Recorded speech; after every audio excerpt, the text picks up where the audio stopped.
नमस्कार, बहुत बहुत स्वागत है आप सभी का हमारे डिजिटल मीडिया प्लेटफॉर्म दी हो हल्ला पर। मैं हूं आपके साथ आंचल और इस वक्त दी हो हल्ला की टीम मौजूद है उत्तर प्रदेश की राजधानी लखनऊ में समाजवादी पार्टी के कार्यालय पर। ये प्रेस कॉन्फ्रेंस इस मुद्दे पर थी कि अयोध्या में जिन किसानों की जमीनों का अधिग्रहण किया जा रहा है विकास के नाम पर, उन्हें मुआवजा उनके मनमाफिक नहीं मिल रहा है। किसानों का ये आरोप है कि उनको जो मुआवजा दिया जा रहा है वो जमीनों के सर्कल रेट के हिसाब से दिया जा रहा है, जबकि मार्केट वैल्यू कई गुना ज्यादा है। यहाँ पर प्रेस कॉन्फ्रेंस के दौरान कई सारे किसान आए भी थे, जिनमें कुछ ऐसे भी थे जो एक्चुअली भाजपा के समर्थक हैं, मगर वहां से निराश होने के बाद आज वो यहाँ समाजवादी पार्टी के अध्यक्ष के पास अपनी गुहार लेकर आए थे कि उन्हें सही मुआवजा दिया जाए या फिर उनकी जमीनें छोड़ दी जाएं। इस मुद्दे पर बात करने के साथ साथ अखिलेश यादव ने मिल्कीपुर चुनाव पर भी बात की और ये दावेदारी की कि ये चुनाव आर पार की लड़ाई है और सपा ही इस चुनाव में मजबूती से जीत रही है। इसके अलावा दिल्ली विधानसभा चुनाव के बारे में बात करने पर भी अखिलेश यादव ने कहा कि वहां पर आपको सपा का समर्थन है, लेकिन इसका मतलब ये नहीं है कि वो कांग्रेस के विरोध में है। उनका कहना था कि दिल्ली में सपा उसी सिद्धांत पर चल रही है जो कि इंडिया गठबंधन का सूत्रवाक्य है कि जिस भी इलाके में जो रीजनल पार्टी मजबूती से अपनी दावेदारी पेश कर रही होगी, सपा उसे अपना समर्थन देगी। लेकिन इसका ये कतई मतलब नहीं है कि वो कांग्रेस के विरोध में है। हालांकि इस सवाल पर वो बात गोलमोल कर गए कि क्या वो आपका समर्थन करते, उनका प्रचार करते दिल्ली की सड़कों पर नजर आएंगे। इस सवाल का उन्होंने कोई जवाब नहीं दिया। बाकी प्रेस कॉन्फ्रेंस में और क्या कुछ रहा, देखिए इस रिपोर्ट में। मेरी व्यथा कथा आप लोग 2 मिनट में सुनने का कष्ट करें। आवास विकास परिषद ने 2020 और 22 में 1407 एकड़ जमीनों का अधिग्रहण किया आवासीय समस्या के नाम पर। जमीनें ली गई आवासीय समस्या के नाम पर। सबसे पहले प्लाट काटा गया होटल का। 5 लाख रुपया बिस्सा जमीन ली गई किसानों से और 1,81,00,000 रुपया बिस्सा में आवास विकास परिषद ने बेचा।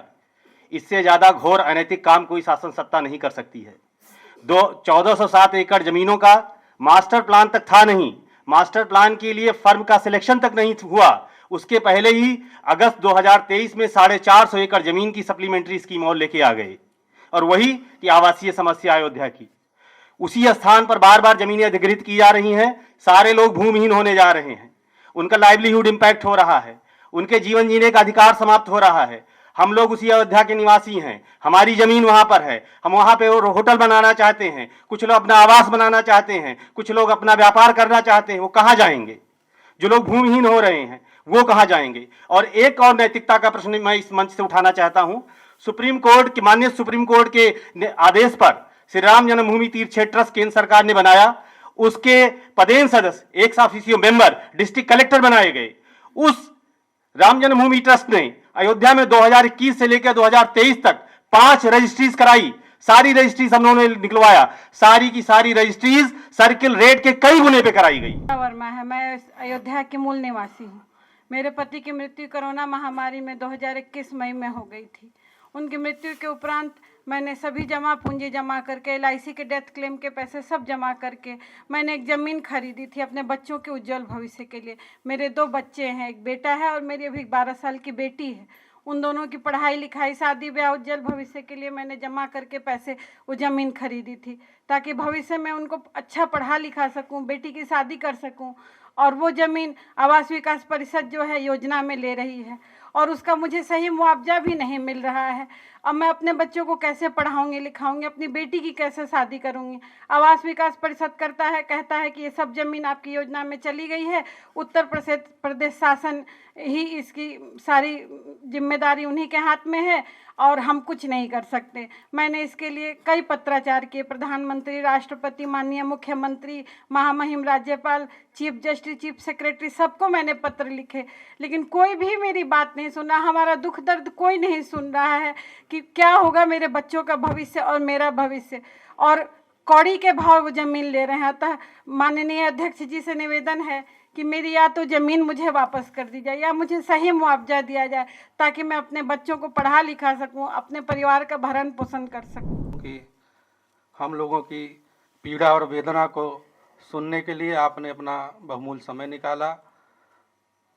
उत्तर प्रदेश आवास विकास परिषद हम लोगों के ऊपर जो अन्याय और अत्याचार अयोध्या में कर रहा है, उसी पीड़ा और वेदना को आपसे कहने आए हैं, आपसे गुहार लगाने आए हैं कि हम लोगों को इस अत्याचार से बचाइए। हम लोगों की बहुमूल्य ज़मीनें, कीमती ज़मीनें जो आवास विकास एकदम औने पौने दाम पर 5 लाख 6 लाख रुपया बिस्सा के दाम पर मुआवजा दे करके और करोड़ों रुपया में बेचने के लिए छीन रही है माननीय, ये कहीं भी नैतिकता के पैमाने पे खरा नहीं उतरता है। हद तो ये है कि इस देश में जो भूमि अधिग्रहण कानून 2013 का है, उसकी कोई भी बात है, कोई भी जो बैरियर है, उसको आवास विकास नहीं मान रहा है। आवास विकास हर कानून को तोड़ के, नज़रअंदाज करके, और हर मतलब बेहद ही, हम क्या कहें, हम कहना नहीं चाह रहे, लेकिन जिस तरीके से हम लोग की ज़मीन वो छीन रहा है मान्यवर, कहीं से भी ये ठीक नहीं है। तमाम बैरियर 2013 के कानून में दिए गए हैं कि आपको किसानों की सहमति लेनी है अधिग्रहण में। सेक्शन 8 में लिखा हुआ है कि अगर आपने पहले से कहीं अधिग्रहण कर रखा है तो आप नया अधिग्रहण, जब तक आप पूरा उपयोग न कर लीजिए उस जमीन को, तब तक आप नया अधिग्रहण नहीं कर सकते हैं। लेकिन यहाँ पे हम लोग की जमीन औने पौने पे छीनना है, उसको उद्योगपति होटल वालों को 1.5 करोड़, 2 करोड़, 2.5 करोड़ रुपया बिस्सा में बेचना है। पूरी जमीन 1407 एकड़ जो ये ले चुके हैं मान्यवर, आज भी खाली पड़ी हुई है। आज भी वहाँ पे लोग जो है, कोई अपना भैंस चराता है, कोई खेती करता है, और फिर आप नया 450 एकड़ लेने आ गए हैं। जो वहाँ पे किसान है, बार बार हम लोग भूमिहीन होने जा रहे हैं, हम लोग के पास ज़मीनें नहीं बचेंगी। आप जो मुआवजा दे रहे हैं उससे हम कहाँ ज़मीनें खरीदने जाएंगे। अयोध्या में राम मंदिर के बाद से जो है ज़मीनों की जो कीमत है आप सभी जानते ही हैं। हम लोग को जो पैसा मिलेगा, हम लोग 40-50 किलोमीटर दूर, उस भाव में हमारे पास ज़मीन नहीं है, तो हम लोग भूमिहीन होकर कहाँ जाएंगे। क्या ये जरूरी है कि अयोध्या में हम लोग पहले से, हम वहाँ के मूल नागरिक हैं, हमारा अधिकार नहीं है? अगर अयोध्या का विकास हो रहा है, हम भी चाहते हैं विकास हो, लेकिन उस विकास में हमारी भी भागीदारी सुनिश्चित होनी चाहिए। क्या हम लोग होटल नहीं बना सकते, हम गेस्ट हाउस नहीं बना सकते, हम छोटा सा ढाबा नहीं खोल सकते? जो हमारी हैसियत होगी हमको हमारी ज़मीन पे करने दिया जाए, और या हमको वो मुआवजा दिया जाए जिस रेट पे आके दिल्ली वाले, बम्बई वाले, महाराष्ट्र वाले वहाँ खरीद रहे हैं। हम सब, आप वो पैसा दे दिए, हम जाके कहीं और अगल बगल ले लेंगे, हम अपना रोजी रोजगार करेंगे, हमको क्या मदद है? हम लोग अपना पेट पालते हैं खुद काम करके। लेकिन हम लोग को अगर इस तरीके से नेस्तो नाबूद कर दिया जाएगा अयोध्या से, तो कहाँ जाएंगे अध्यक्ष जी? हम लोग की आप मदद कीजिए। हम लोग के ऊपर जो अन्याय अत्याचार हो रहा है, ऐसे तमाम लोग हैं हम लोग जो पूरी तरह से भीमहीन होने जा रहे हैं। आपसे गुहार लगाने आए हैं, हम लोग के साथ न्याय हो। जो अन्याय हो रहा है आवास विकास, इस देश की संवैधानिक संस्था ही अगर कानून नहीं मानेगी, 2013 कानून नहीं मानेगी, तो आम नागरिक कहाँ जाएगा इस देश का? हम लोग की कौन मदद करेगा? हम लोग अपनी गुहार अध्यक्ष जी आपसे लगा रहे हैं। हरिराम जी, अंतिम वक्ता श्री हरिराम जी, आइए। मैं अयोध्या से आए हुए हम अपने सभी किसानों का धन्यवाद और आभार प्रकट करते हैं। साथ ही साथ हम सभी लोग बहुत आभारी भी हैं उनके कि इन परिस्थितियों में जहां सरकार समय समय पर डराती है,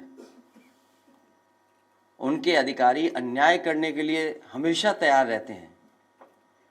उस समय किसान, समाजवादी पार्टी और हम पर भरोसा कर रहे हैं। मैं अयोध्या वासियों का और खासकर किसानों का बहुत बहुत धन्यवाद और आभार प्रकट करता हूं। अभी जब बात शुरू हुई तो ये कहा गया कि ये भारतीय जनता पार्टी के भी कार्यकर्ता रहे हैं और आज इनके साथ भी अन्याय हो रहा है। और सच्चाई तो ये है कि इधर जिस तरीके से सरकार काम कर रही है, भारतीय जनता पार्टी के लोग भी जानते हैं कि भारतीय जनता पार्टी उनकी सगी नहीं है।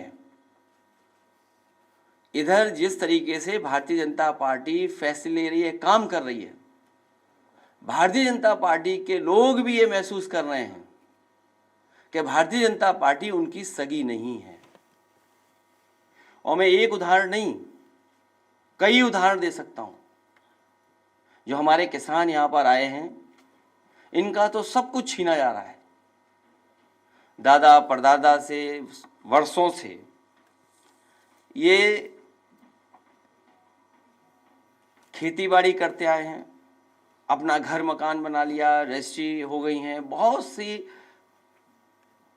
अपने परिवार मिलकर के रह रहे हैं। लेकिन सरकार जानबूझ करके इनकी ज़मीन छीनना चाहती है। और ज़मीन किस चीज़ के लिए छीनना चाहती है? ये किसान जो आए हैं वो किसी विकास के खिलाफ नहीं है, क्योंकि अगर विकास होगा, खुशहाली होगी, तो इनकी भी तरक्की होगी। इनका जो मानना और समझना यही है कि अगर अयोध्या में इतना विकास हो रहा है और खुशहाली आ रही है, तो इनका भी साथ साथ विकास हो, इनके घर परिवार में भी खुशहाली आए। सरकार जानबूझ करके सस्ते में जमीन लेकर के कुछ मुनाफा कमाने के लिए और कुछ लोगों को मुनाफा कमाने देने के लिए ये जमीन जबरदस्ती छीन रही है। समाजवादियों का मानना है कि मार्केट वैल्यू के हिसाब से किसान को मुआवजा मिलना चाहिए, और कई मौकों पर मैं और आप यहां पर बैठ करके कई बार चर्चा की है, और यहां तक कहा मैंने कि ये अयोध्या प्रभु राम जी की जमीन है, धरती है उनकी।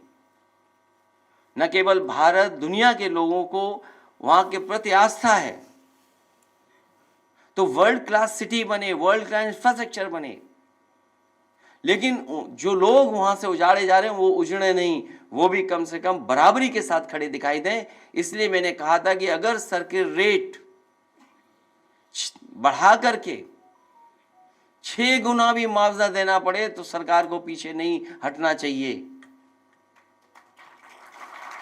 मैं आज फिर दोहराता हूं, जिस समय किसान एयरपोर्ट को लेकर के, अपनी जमीन को लेकर के यहां आए थे, कि वो वहां खिलाफ नहीं थे विकास के, या समय समय पर जो हमसे मिले हैं, जिनकी जमीनें जा रही हैं, मैंने उनसे भी आश्वासन दिया था। फिर कहता हूं मैं कि इस सरकार से मांग है हमारी कि सर्किट रेट बढ़ा करके 6 गुना मुआवजा मिलना चाहिए, जो मार्केट वैल्यू है उसके हिसाब से उनका मुआवजा मिलना चाहिए। और अगर ये सरकार नहीं देती है, जब कभी भी समाजवादी सरकार बनेगी तो अयोध्या निवासियों को इसी तरीके से सर्किट रेट बढ़ा करके मार्केट वैल्यू के बराबर उनको मुआवजा दिलाने का काम करेंगे।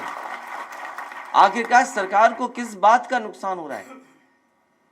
जहां आश्रम बनने चाहिए वहां होटल बनाना चाहते हैं। ये बात तो किसी को समझ में नहीं आ रही। अच्छे आश्रम बने, अच्छे रुकने का स्थान बने, धर्मशाला बने, वर्ल्ड क्लास इंफ्रास्ट्रक्चर के साथ चीजें बने, लेकिन अखबारों में विज्ञापन हम लोगों ने भी पढ़ा था कि 5 स्टार होटल बनेंगे। बीजेपी के लोग तो 5 स्टार होटल के खिलाफ थे, उस संस्कृति के खिलाफ थे। कम से कम बीजेपी के लोग ये बताएं कि 5 स्टार बनने के लिए उसमें बार होना जरूरी है कि नहीं जरूरी है, ये बता दें बस बीजेपी के लोग। बीजेपी के लोगों ने कहा, और बीजेपी के लोग बताएं ये बात, सरकार के लोग बताएं कि जो 5 स्टार होटलों के लिए जमीन दे रहे हैं, क्या 5 स्टार होटल उसको माना जाएगा जिसमें बार नहीं होगा? और हमने वो तस्वीरें देखी हैं, वो पानी का गंगा माँ गंगा पर वो चलता जहाज देखा हम लोगों ने, जिसको कभी किसी स्टार की कैटेगरी में रखा गया था, उसमें हमने सबने तस्वीर देखी थी बार की। तो ये सरकार बताइए आखिरकार किस दिशा में ले जाना चाहती है? हमारी समाजवादियों की मांग है कि विकास के खिलाफ नहीं है, अयोध्या वर्ल्ड क्लास सिटी बने, ये नहीं बना पा रहे हैं, समाजवादियों को मौका मिलेगा तो वर्ल्ड क्लास सिटी अयोध्या को बनाने का काम करेंगे।